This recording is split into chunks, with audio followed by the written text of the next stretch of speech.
नमस्कार, स्वागत है आपका स्वदेश हेल्थ में। मैं हूं आपके साथ दिनेश अवस्थी।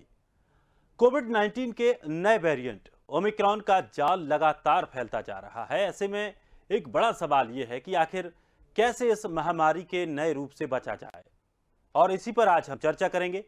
ज़्यादा जानकारी हमारे विशेष चिकित्सा विशेषज्ञ हमारे साथ जुड़ेंगे, वो देंगे, लेकिन कुछ थोड़ी सी जानकारी आपको दे दें कि ओमिक्रॉन को आम सर्दी जुकाम समझने की गलती बिल्कुल भी ना करें। कुछ रिपोर्ट्स में भले ही इसे डेल्टा की तुलना में कम खतरनाक बताया गया है, मगर लापरवाही भारी पड़ सकती है। कोविड मैनेजमेंट में लगे डॉक्टर्स और मरीजों ने कहा है कि ओमिक्रॉन का संक्रमण उतना हल्का नहीं है जितना बताया जा रहा है। ओमिक्रॉन से मृत्यु दर भले ही डेल्टा से कम हो, फिर भी ये लोगों को अस्पताल जरूर पहुंचा रहा है। चर्चा को हम आगे भी बढ़ाएंगे, जिसमें हमारे साथ मेहमान जुड़ रहे हैं और उन मेहमानों से आपका परिचय कराएंगे। हमारे साथ डॉक्टर आर.एन. टंडन, पूर्व general secretary IMA, doctor Karan Pipre, पूर्व सुपरिटेंडेंट एम्स रायपुर। दोनों मेहमानों का बहुत बहुत स्वागत है हमारे कार्यक्रम में।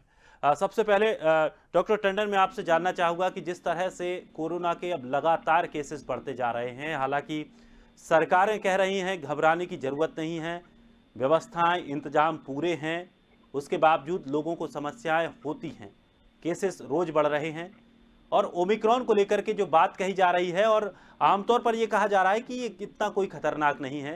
जनरली जो लोग बात कर रहे हैं कि इतना कोई खतरनाक नहीं है, पहले भी डेल्टा भी आया था, ये उससे भी कम खतरनाक है, इसमें घबराने की जरूरत नहीं है।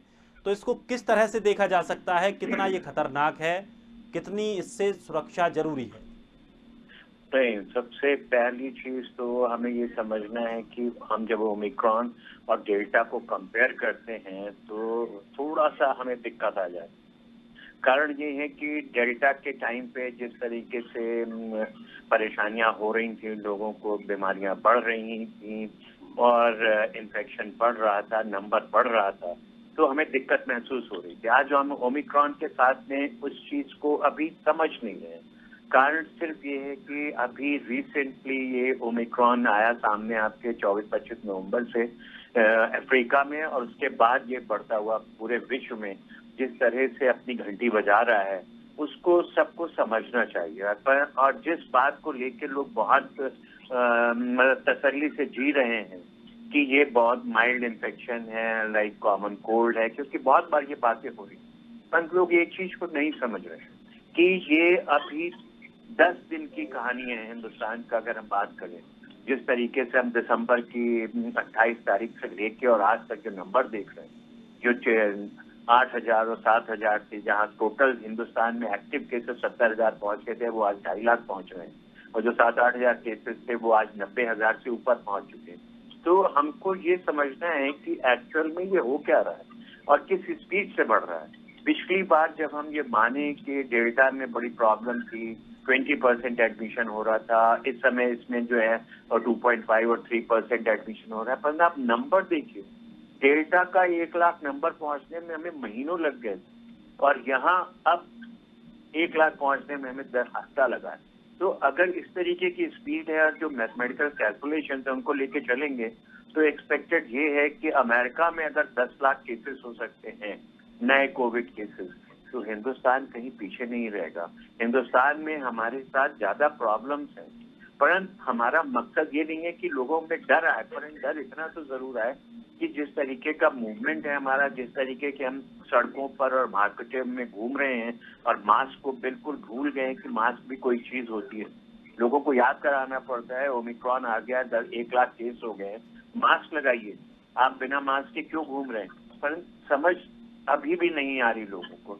तो अगर हम एडमिशन को और 10 लाख को देखेंगे, जब कि 10 लाख केसेस अगर हो जाते हैं गलती से भी हिंदुस्तान में, तो 3% में भी कितना एडमिशन होगा, जरा आप हिसाब लगा दीजिए। और उस एडमिशन को लेके परेशानियां आज से ही पुणे और बॉम्बे में आने लगी हैं।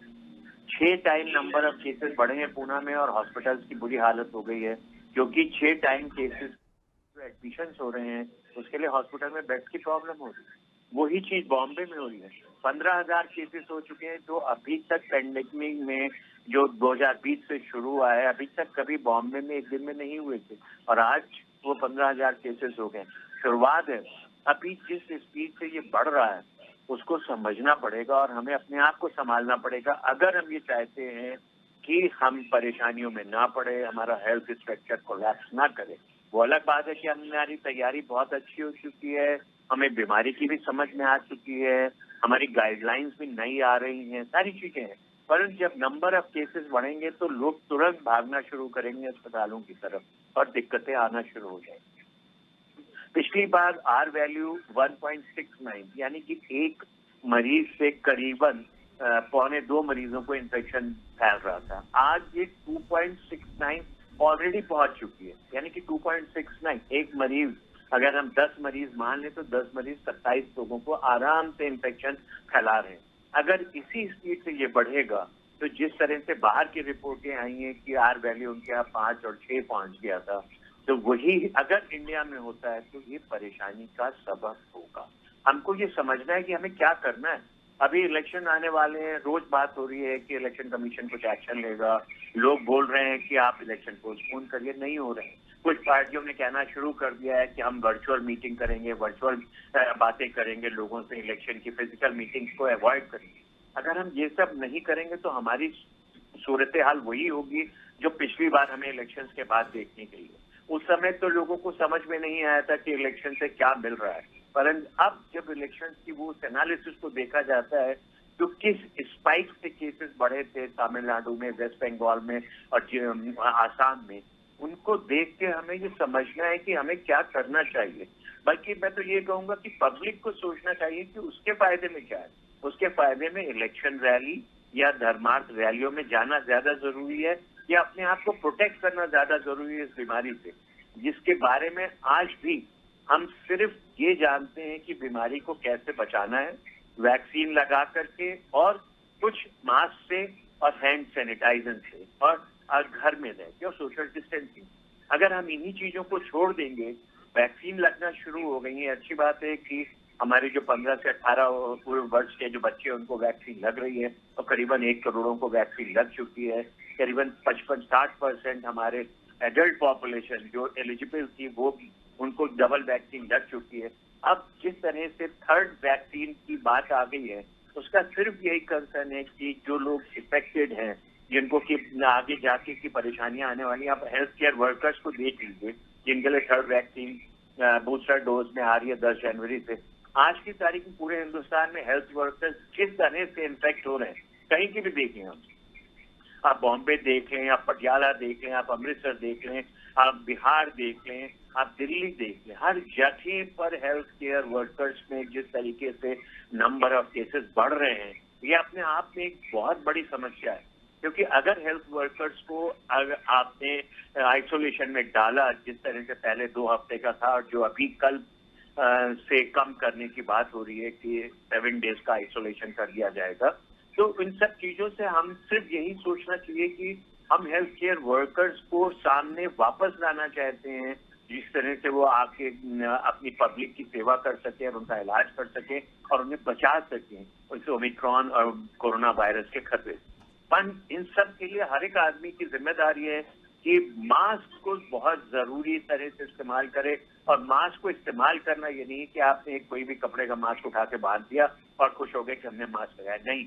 एक प्रॉपर मास्क चाहिए। बहुत क्लियर हो गया है कि इस समय N95 मास्क लगाएं जिन लोगों को जहां पर भी मरीजों से या बहुत भीड़ में जाना पड़ रहा है, और साथ में अगर वो कपड़े का मास्क लगा रहे हैं अच्छी क्वालिटी का, तो उन्हें उसके ऊपर भी एक सर्जिकल मास्क लगा लेना चाहिए और प्रॉपर नाक और मुंह कवर करके रखना चाहिए, क्योंकि यही एक सबसे बड़ा प्रोटेक्शन है। वैक्सीन लग रही है, हमारी सीवियरिटी कम हो रही है, परंतु बीमारी को नहीं रोक पा रही है, बीमारी की सीवियरिटी को रोक रही है। अपने को अगर हमें बचाना है, अपने परिजनों को बचाना है, अपने देश को बचाना है, तो सिर्फ एक ही चीज है, प्रॉपर मास्किंग। और अननेसेसरली जिस तरीके के आपके विजुअल्स आप दिखा रहे हो, जिस तरीके के लोग मार्केट्स में और जगहों में घूम रहे हैं, उन सब जगहों में जाना बंद करना बहुत जरूरी है। क्योंकि जिस तरह से खबर फैलती है लोगों को ये खांसी जुकाम है, हल्का सा जो हमेशा जुकाम होता है वैसा हो रहा है, ये एक बहुत बड़ी मुश्किल खड़ी करने वाला है हिंदुस्तान में आने वाले समय में, जो कि ऑलरेडी डिक्लेयर हो गया है कि जनवरी एंड और फरवरी मिड में ये मैसिव स्पाइक आएगी। और अगर लोगों ने इसको खांसी जुकाम की तरह से लिया तो ये आप समझ लीजिए कि खांसी जुकाम कहाँ पहुंचेगा आपको लेकर के, ये हम कभी भी नहीं समझ पाएंगे। हर आदमी WHO से लेके बाकी भी एक्सपर्ट इस चीज की आपको संभावना जता रहे हैं कि कम परेशानियों को सोच करके, खांसी जुकाम को सोच करके आप आराम से मत रहिए। ये मुसीबत खड़ी कर सकता है कभी, और जब भी मुसीबत आएगी फिर परेशान होकर लोग भागते हैं हेल्थ केयर फैसिलिटीज में, जहां तक दिक्कत आना शुरू हो जाएगी। लोगों को पिछली बातों को भूलना नहीं चाहिए। 4 लाख केस जब हुए थे मई में, तो क्या हालत थी हिंदुस्तान में, कितनी परेशानियां थी, हर तरफ लोग सिलेंडर लिए भाग रहे हैं, ऑक्सीजन कंसंट्रेटर ढूंढ रहे हैं। तो हमें ये नहीं चाहिए कि ये सिचुएशन आए। सबको पता हो चुका है कि मास्क सबसे इम्पोर्टेंट है और मास्क को बिल्कुल न छोड़ें, परंतु हमारे देशवासियों को, सबको यही महसूस हो रहा है कि शायद ये बीमारी किसी भी बेकार की है, इसके लिए कोई चिंता नहीं करो, उन्होंने मास्क भी छोड़ दिया है। तो हमारी यही सबसे करवत प्रार्थना है कि मास्क को प्रॉपरली यूज करें, N95 जहां तक हो सके यूज करें। कपड़े वाला मास्क अच्छी क्वालिटी का यूज कर रहे हैं तो उसके ऊपर एक सर्जिकल मास्क भी लगाइए, क्योंकि हेल्थ केयर वर्कर्स को आपसे प्रोटेक्ट करना है तो आपने अपने आप को भी प्रोटेक्ट करना है। क्योंकि अगर आप अस्पतालों में और क्लिनिक्स में जाएंगे और इन्फेक्शन हेल्थ केयर वर्कर्स को होता है तो आने वाले समय में आपके लिए ही परेशानियां खड़ी होंगी। क्यों? क्योंकि हेल्थ केयर वर्कर्स जिस तरह से बीमार होके आउट होंगे आपकी सेवा से, तो आपका कैसे इलाज होगा, किस तरह से करा जाएगा। हम ये सबसे गुजारिश करेंगे कि अपने आप को बचाएं, अपने हेल्थ केयर वर्कर्स के लिए प्रोटेक्शन दें, और उन्हें बचाने के लिए मास्क को बिल्कुल भी ना भूलें, और मास्क प्रॉपर हो। आज फाइन बचाने के लिए मास्क मत लगाइए, फाइन दीजिए अगर मास्क आपने प्रॉपर नहीं लगाना है, वो ज्यादा बेहतर है। मैं तो कहूंगा कि मास्क लगाने वाले और जो टेस्ट कर रहे हैं, चेक कर रहे हैं कि फाइन ले रहे हैं, वो मास्क लगा होने के बाद भी फाइन लें अगर वो प्रॉपर नहीं है। अगर प्रॉपर मास्क नहीं लगा है तो लोगों पे फाइन इसका भी लगना चाहिए। लोगों को बुरा लगेगा, हमें भी अच्छा नहीं लगेगा कि हम जैसी बातें कर रहे हैं, पर हमें चाहिए क्या? हमें लोगों की सेफ्टी चाहिए, लोगों की हेल्थ चाहिए, और अपने देश की जो इकोनॉमिक सिचुएशन है उसको मेंटेन करके रखना है, अच्छे से बचा के रखना है, हेल्थ केयर सर्विसेज को प्रोटेक्ट करना है। हम ये नहीं चाहेंगे कि हमारा हेल्थ केयर सेक्टर किसी भी तरह से कोलैप्स हो या उसके ऊपर परेशानियां आए, और अल्टीमेटली वो परेशानियां आम जनता के लिए बढ़ेंगी। हेल्थ केयर वर्कर बीमार हो गया तो वो भी आप आम जनता की तरह से ही इलाज कराएगा और वैसे ही आइसोलेशन में रहेगा। परंतु एक हेल्थ वर्कर के बीमार होने से आप सोचिए सैकड़ों हजारों मरीजों के लिए नुकसान होगा और उनकी परेशानियां। तो ओमिक्रॉन को हल्का ना लें, ये तुरंत परेशानी का कारण बन सकता है। अपने आप को आइसोलेट करें, जरा सा भी खांसी जुकाम है आइसोलेट करें, टेस्ट करा सकते हैं अगर तो करा लें, अन्यथा आइसोलेट जरूर करें। क्योंकि जो गाइडलाइंस आ रही है कि जो एसिम्टोमेटिक है अगर वो टेस्ट के लिए ना जाएं, उसकी वजह सिर्फ एक है जो हमें समझ में आ रही है कि हम अपने टेस्टिंग फैसिलिटीज के ऊपर बहुत ज्यादा बर्डन नहीं डालना चाहते।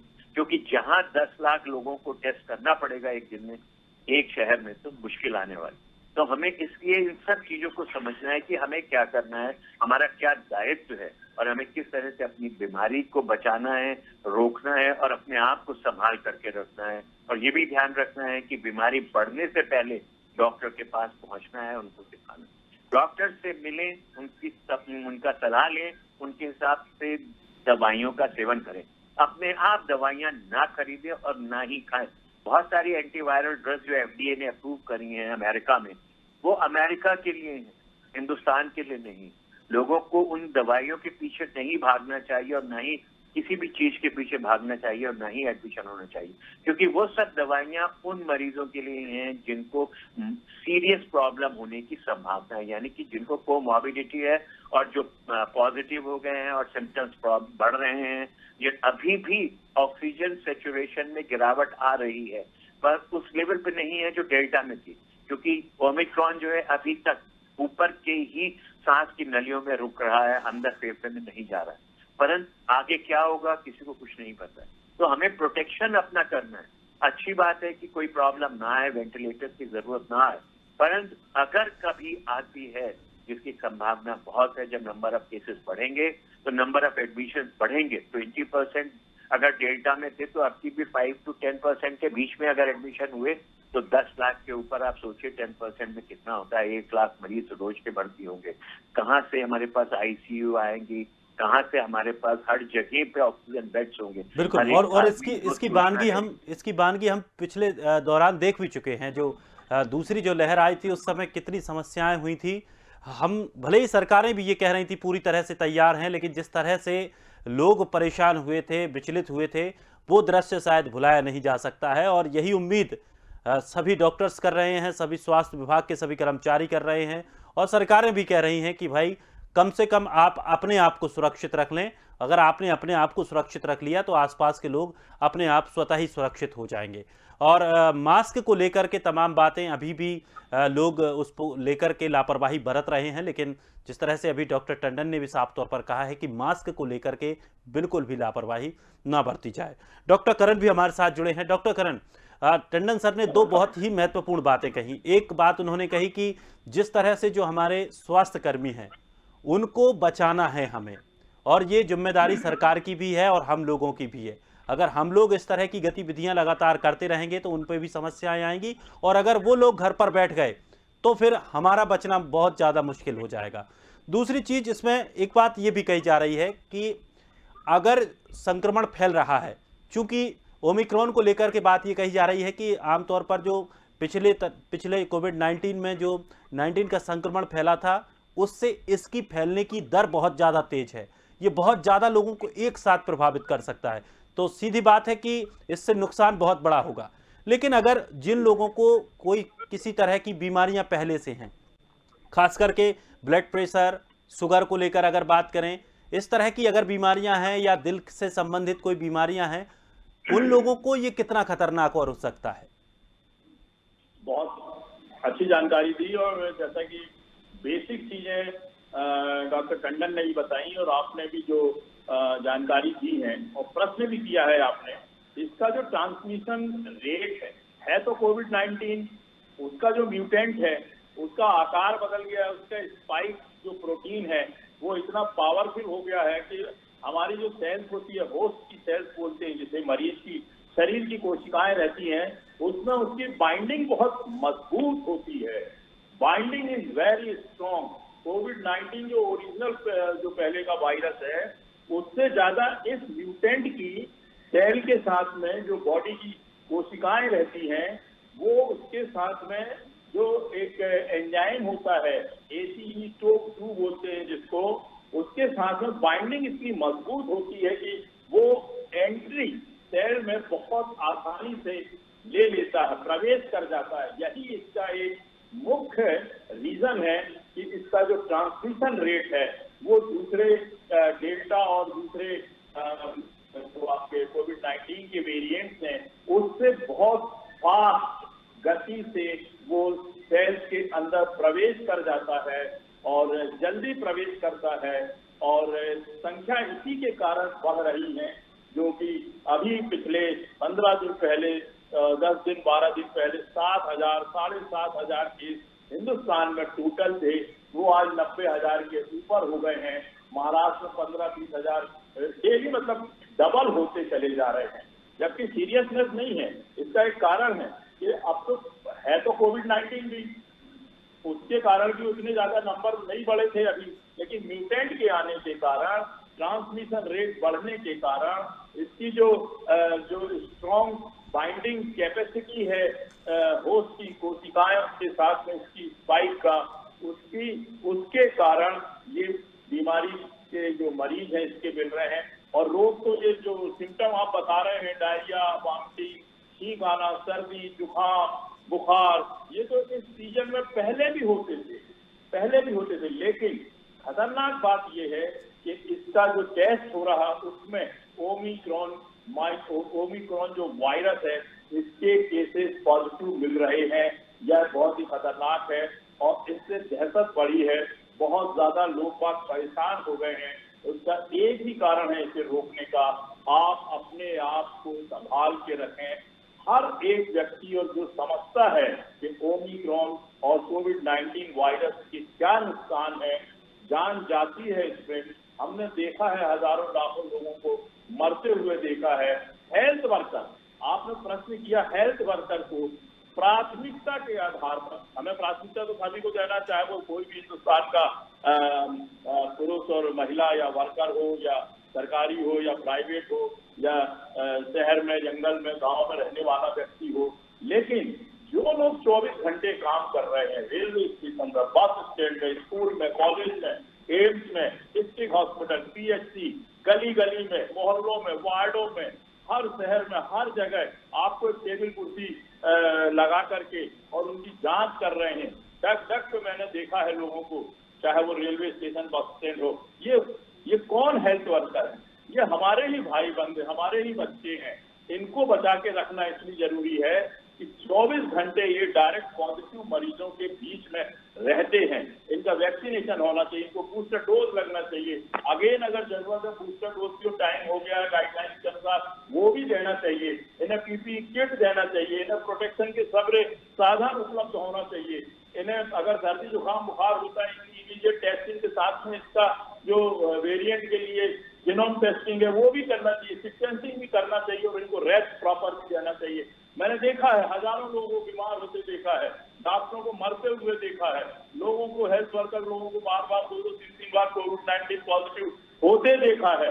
ये ईश्वर की कृपा है कि वो बच जाते हैं और अच्छे हो जाते हैं और फिर ड्यूटी में चले जाते हैं। वो उन्हें अपने घर के लोगों के साथ में भी रहना है और बच्चों को भी नहीं छोड़ सकते, बीवी को भी नहीं छोड़ सकते। एक को होता दूसरा।